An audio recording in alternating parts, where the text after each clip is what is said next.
The storming of Fort William and Mary was a key event in the early stages of the American Revolution. It took place on December 14, 1774, when a group of patriots, led by John Langdon and William Whipple of New Hampshire, seized the fort and its valuable supplies of gunpowder and weapons.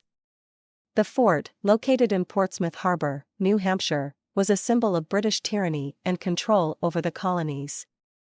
The British had built the fort as a means of protecting their interests in the region and maintaining order among the growing population of American colonists.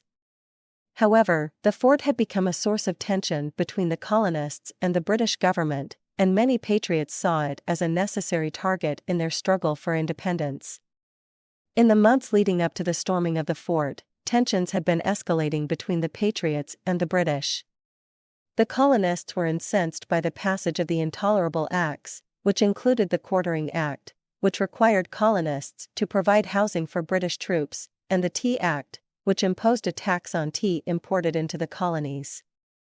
In response, the colonies formed the First Continental Congress to coordinate their efforts in resisting these measures. On the night of December 14, Langdon and Whipple led a group of around 100 men to the fort, determined to seize its supplies of gunpowder and weapons.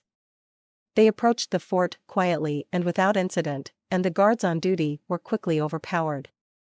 The Patriot forces then entered the fort and, after a brief struggle, successfully captured its supplies. The storming of Fort William and Mary was a significant event in the early stages of the American Revolution. It was one of the first instances of armed resistance against the British government and demonstrated the growing determination of the colonists to defend their rights and liberties. The seizure of the fort's supplies of gunpowder and weapons was also a critical factor in the military success of the Patriot forces in the coming years of the Revolution.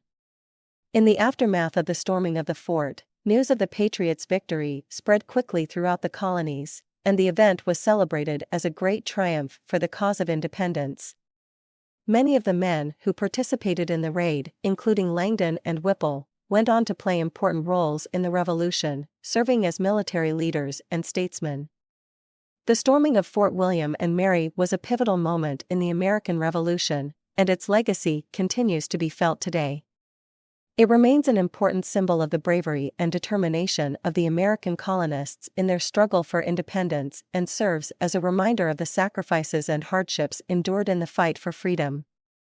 In conclusion, the storming of Fort William and Mary was a significant event in the early stages of the American Revolution. It demonstrated the growing resolve of the colonists to resist British tyranny and assert their rights and liberties. The seizure of the fort's supplies of gunpowder and weapons was critical to the Patriots' military success in the coming years of the Revolution, and the event continues to be remembered as a key moment in the struggle for American independence.